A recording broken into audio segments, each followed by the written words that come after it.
Today on the Hidalgo Show, family government. Families have governments too. Did you know that? It's the foundation of all government. We're going to discuss it today, and we're going to discuss it thoroughly right after this.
So, welcome back to the Hidalgo Show. This is Rick Dehijo Benyat, and today we are talking about family governance. We're talking about family government specifically because it is the cornerstone of all government. It was the very first government that was established under Yahuwah shortly after creation. We had his government that he set up from the foundation of the earth. And then among men, the first government to be set up was the family. And to the family of Adam, he gave dominion over all of the earth. And to the family of Adam, he gave a mandate: multiply. So, be fruitful and multiply. So there's a connection between the government that God established from the foundation of the earth and the family government. Family government is specifically ordained by God for a particular purpose, and that is to ensure that his ways are observed and his agency is observed from the time of its inception and forevermore. That is the ultimate purpose for the family government. And today we find ourselves in an interesting spot in the family government when we think of government, we think of the all-seeing eye, right? The triangle of the all-seeing eye. We think of the Illuminati. We think of Democrats. We think of Republicans, and we think about the statutory laws that it created and the Federal Register and all these kind of things. That's what we think about when we think of the term government. But did you know that when it comes to pecking order, that's the lowest form of government on the planet? There is no government on earth that's got a lower form than that. Government starts with the head, Yahuwah, who gave his son, who came, died, and was resurrected, came and sat on the right hand of the Father, and is right now reigning. His government is live, it's active. And that we as his sons get to perpetuate family governance. Family government is where we're at right now. That is the highest government on earth. Okay? It has the power to execute the will and intent of Yahushua HaMashiach, Jesus Christ. It has the power to execute his will, to enforce his will. Now, his will is kind, and because it's kind, we don't go out there and lop people's heads off like, say, the Islamic do. All right? But family government is something that we need to reestablish in our mind and reorganize. Okay, reorganize and get physically involved in putting together the objects and the tenets of the articles, if you will, of family government. And that's what this show is going to be about today. And that is what I'm going to be showing you in just a moment. All right, here's what I wanted to show you. This is a book from mid-1800s. And the book is called Family Government. And this is the introduction, chapter 1, the importance of the subject. And I just want to read this with you and maybe do some commentary as we go. But they realize how important of a subject it is. Our subject is family government, or family religion. A subject of confessedly great importance. And yet it is probable that the extent of that importance is to this day very imperfectly understood, or very inadequately appreciated. We hear it is important and to save the pains of examining fully into the matter, we allow it and go on our ways, never stopping to inquire seriously and prayerfully how many weighty and eternal interests stand inseparably connected with it. Everything branches off of family government, literally. There are also many among us who, on hearing the announcement of the subject, accord to it all the importance which it claims. But when it is to be regarded as a general matter, and may not be pressed into an application to particulars, in short, anything will be admitted on the proviso that the application is not to be directly home. Now, it is our most sober conviction that this subject deserves a thorough examination, that it involves more sacred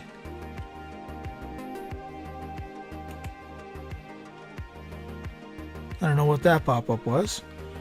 Involves more sacred and weighty interest than any other which can engage our thoughts. Upon a proper family government depends the weal or woe of the church and the country. So those are extrapolating factors. The church and the country, things, the events going on in the church and the events going on in the country, the nature of the church, the nature of the country, the passion, the vitality of the church, the vitality of the country, are all really important pieces of data to understand when you're going into trying to understand family government. Boy, I don't know what to do with these. Okay, I changed it because I don't know. All right. We believe that much of the evil and wide-wasting crime with which the world is cursed may be traced to the wretched system of government which obtains in so large a portion of the families of this country,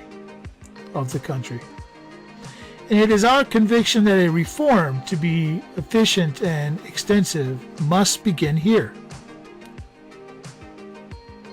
All schemes for improvement and reformation which do not commence here must succeed very partially, because they have neglected the foundation.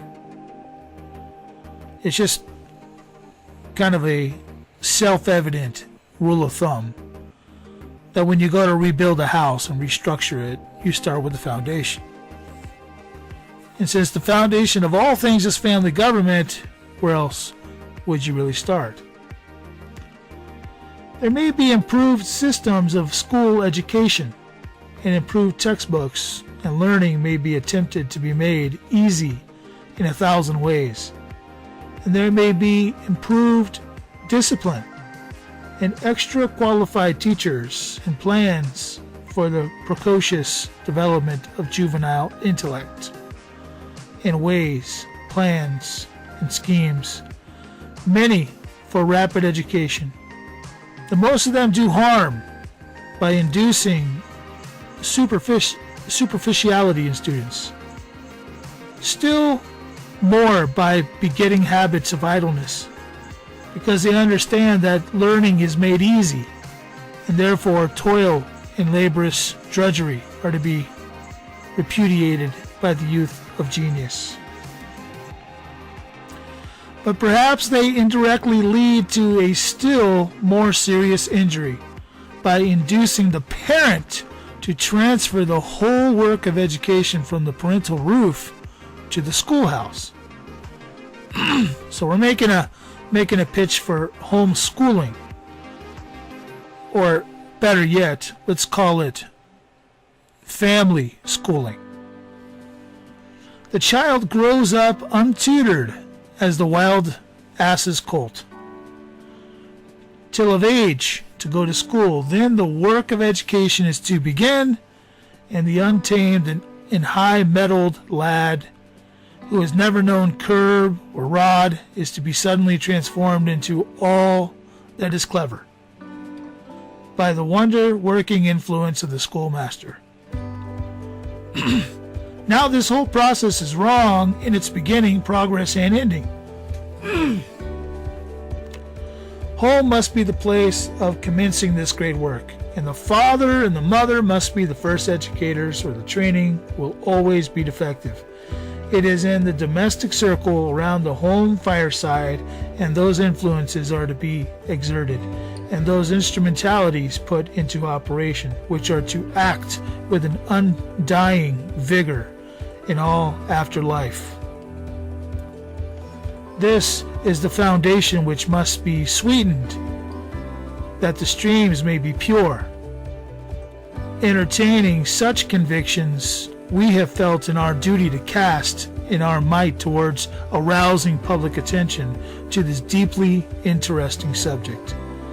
And if in the remarks which follow we may be instrumental in awakening any heads of families to proper reflection and action, we shall have obtained our subject.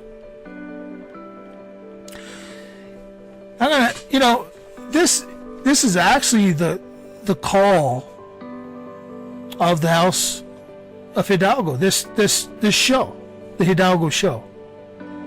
This is our call because this is exactly what we're all about.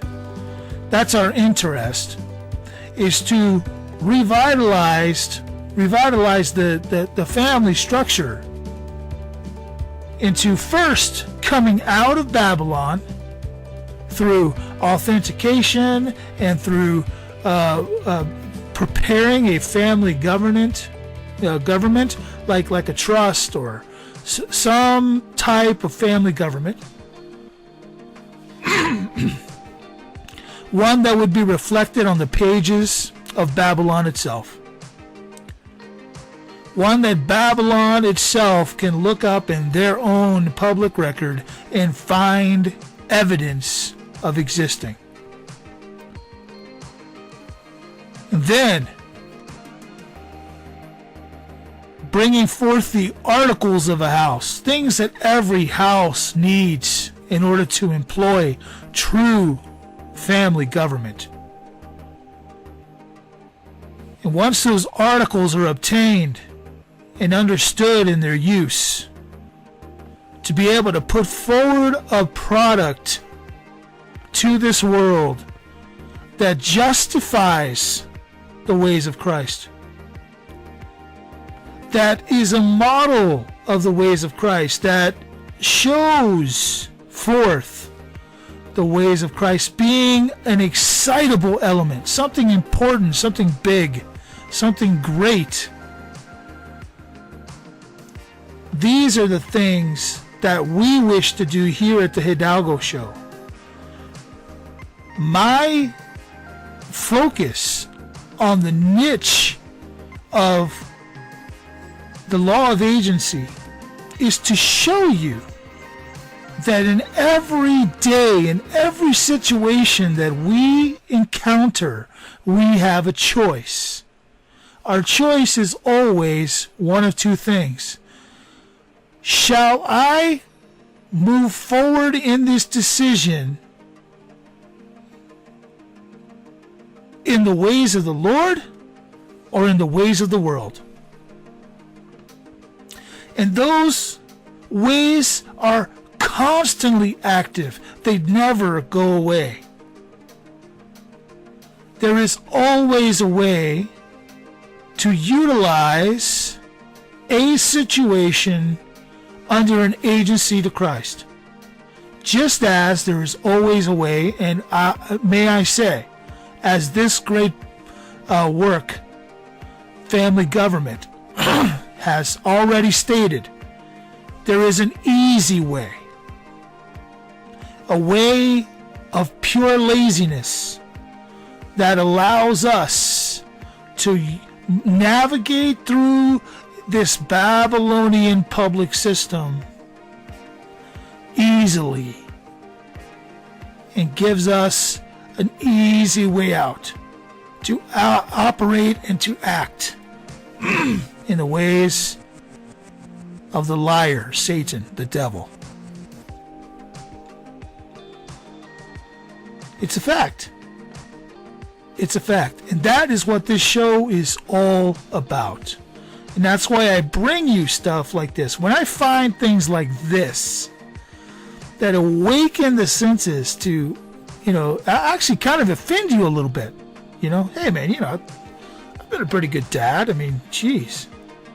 We're working on getting this generation to to the next level, to face the next devil. I like to rhyme every so often. We that's what we do here. This house, we call ourselves the House of Hidalgo. Why? Because Hidalgo is Hijo de algo, which means son of something. So we said, you know what? We know who we're the son of. So why are we going to call ourselves Hijo de algo? let's flip that around and say of the Son. So we call ourselves the house of Tehijo, not Hijo de. So we're Tehijo. That's where we came up with our house name. We have a seal to that effect that we seal all of our documents with. I have a signet ring, in fact, for private communications. So let's continue. The matrimonial union, choice of a wife or husband. Here's a simple building block, right? This is the first building block to the family government.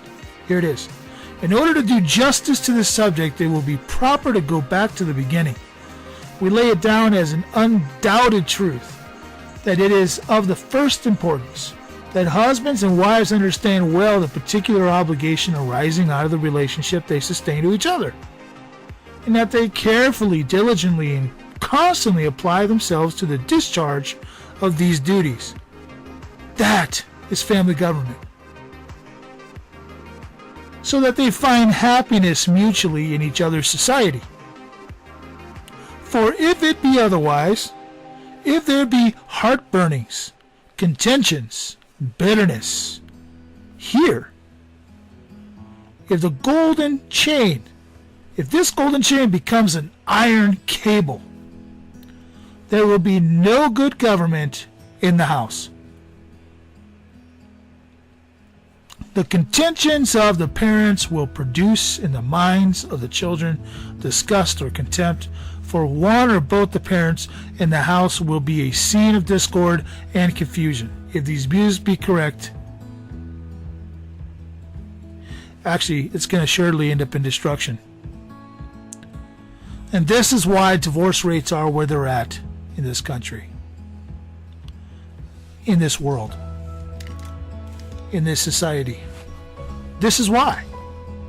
This is surely why we find ourselves in a place that we find ourselves today, where parents are actually talking about transitioning the gender of another child.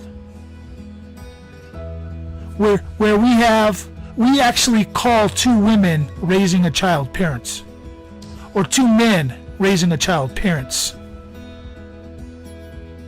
The things that we are capable of doing today in our mindset of what family is or means are so repugnant to the idea of matrimony and this first block, this first stone of family government. It's disgusting. So if these views be correct, it is surely of great consequence that the character, obligations, and duties of this interesting relation be maturely weighted, and that all due caution be observed by individuals who are about forming this hallowed connection.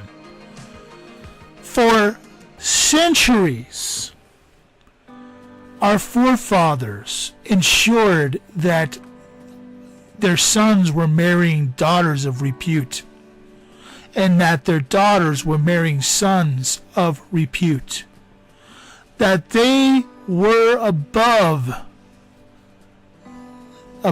their moral line of integrity, always marrying up, always marrying in order to form a union of true indentureship to the agency of the marriage. There were times in our history where a French prince would marry a Portuguese princess. Why? Because they wanted to ensure the lineage of their, and they wanted to perpetuate the lineage of their kingdom. And what better way than to merge kingdoms and for mutual protection and safety? Why do we not do this as Christians? Why have we bought into the devil's deception, Satan's deception, which says You should marry for love. You should marry for, is she hot? Is he wealthy?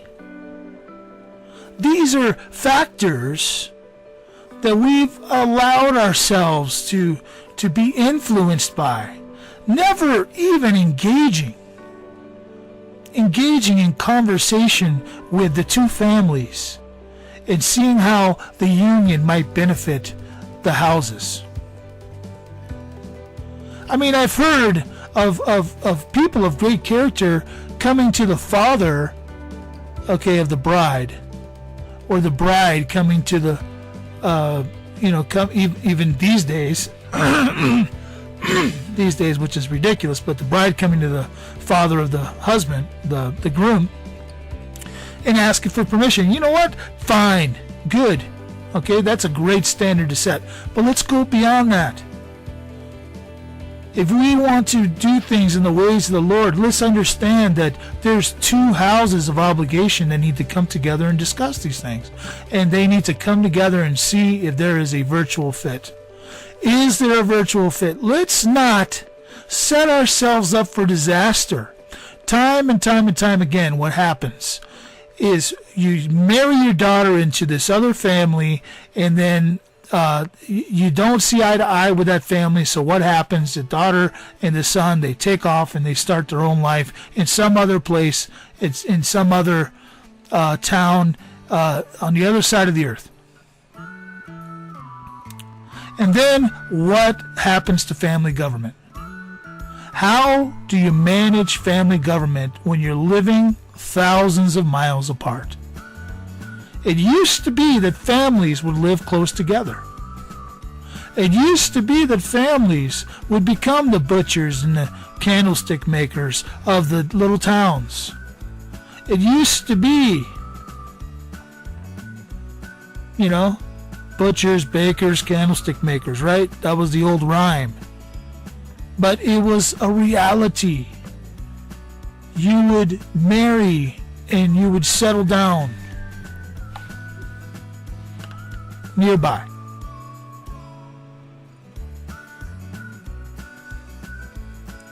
I regard marriage as an institution of peculiar sanctity. After all, we're peculiar people, right? A peculiar sanctity. An importance to society. It did not, in some other institutions, grow up in society to remedy the evils consequent upon man's apostasy. No. God himself united the first pair, and the first wedding was celebrated in Eden. While yet every flower bloomed in its pristine loveliness, and sin had sent out no blighting influence on the fair face of God's creation. Then, when all was purity and peace around, did God establish this hallowed and blessed union of man and woman. And in, I'm going to say Yahuwah, not Jehovah, in Yahuwah did especially denote its importance in sinless Eden. The spirit of inspiration hath not less distinctly consecrated it for good to us in our fallen, ruined estate. It is indeed the source of the most exalted, generous, and pure affections of human nature, and throws its radiant, cheering light over many a pathway where all would otherwise be dark and chill and cheerless. I have to say this. I know that we as men are in a ruined estate, in a fallen condition. But if you've come to Christ, we just covered this. He's been given all power, all dominion, all power over heaven and earth. He has the authority. We are his sons. We are joint heirs. Well, we're not his sons. We're brothers. We are joint heirs with Christ. Okay? That doesn't make us fallen humanity. That doesn't make us creation. We have moved out of a state of ruined estate.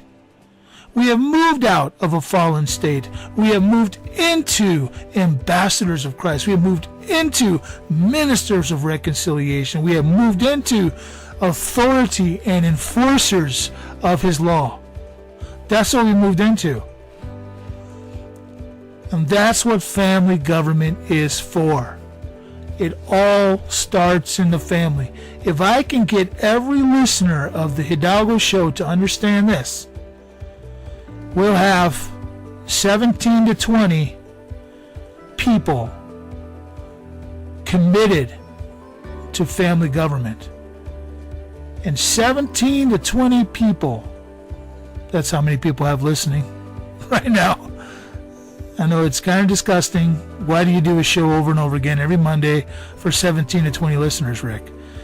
Well, I'm not necessarily doing it for the 17 to 20 people. I'm doing it for my own family. Because one day I'm not going to be here, and these vocal tapes are still going to be here. These are going to be on an SD card, and they're going to have access to all of this stuff, and I'll be able to perpetuate my line and perpetuate my family government even far after I'm gone. So that's why I'm doing it. But if there's even one other family out there listening to this show who sees the significance of setting up a family government, let me encourage you to do this. Go to Google Books. Go to Google Books. That's books.google.com. Type in the search engine, family government. What you're going to find is a book called Family Government, a Treatise on Conjugal. Okay, and there's some other words there. I can't see them right now, but type in family government. You're going to see the treatise that comes up, and it's from the mid-1800s. It is a free PDF. Free. Download it. Read it. Use it to influence your family to come together, and to, even if you've made mistakes, and let's say your kids have already been spoiled. You can come back from that. You can come back from that. God is going to visit those children many times in their life. You can come back from that. It's never too late. Bring your family together. Get to work on learning how to operate in the ways of the Lord. I'm trying to get to the top of this to see what the title was again.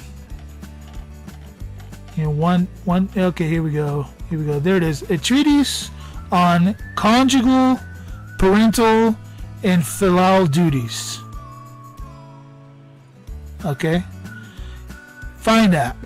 Okay, this was written by one of the bishops of the Methodist Episcopal Church. Okay, so he's got a Doctor of Divinity, James O. Andrew, and so far I have really enjoyed the book. I think the guy had a real sense of the importance of family government, and he really deals with a lot of the different pieces of it. And we're going to continue this, I think, even in weeks to come. But I don't want to make this any longer than it already is. So I'm going to stop for today. I'm going to remind everybody that if you want to support this channel,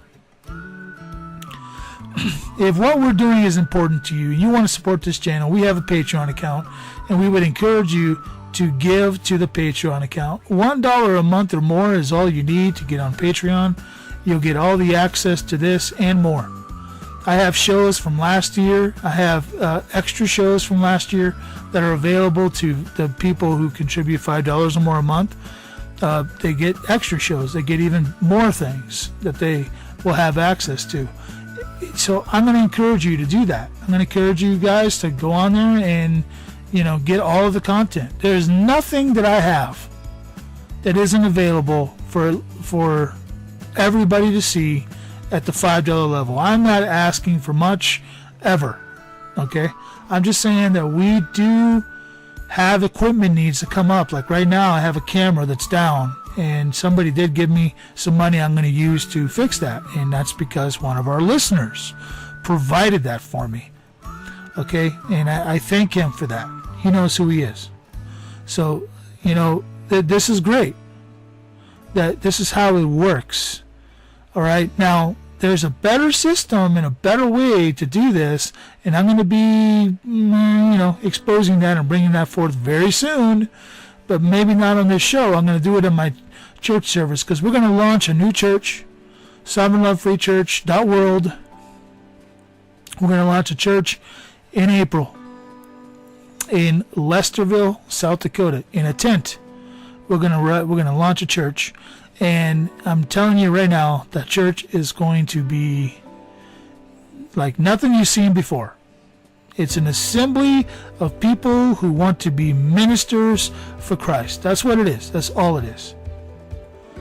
And although there's going to be, some worship going on, and there's going to be some teaching going on, don't expect it to be anything like what you're used to from any of these other churches or denominations out there, because it's not. It's not anything like that. We're setting up a government between families, and it's going to be beautiful.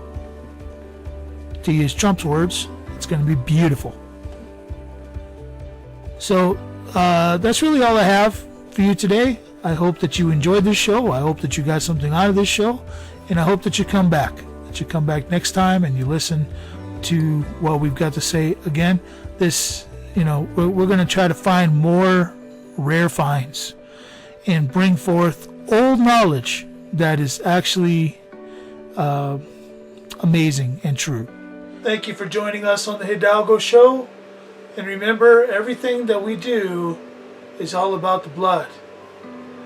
This has all been sponsored by Hidalgo Family Ministry, which is a subsidiary of our family trust that's in control and in charge of all the elements of what you see done by this house. You can set up just like we did. Just follow our channel, listen to what we present. If you need additional help, we can do that too. You can see contact information underneath in the comment section. God bless all of you. Thanks for coming. See you next Monday here at the Hidalgo Show.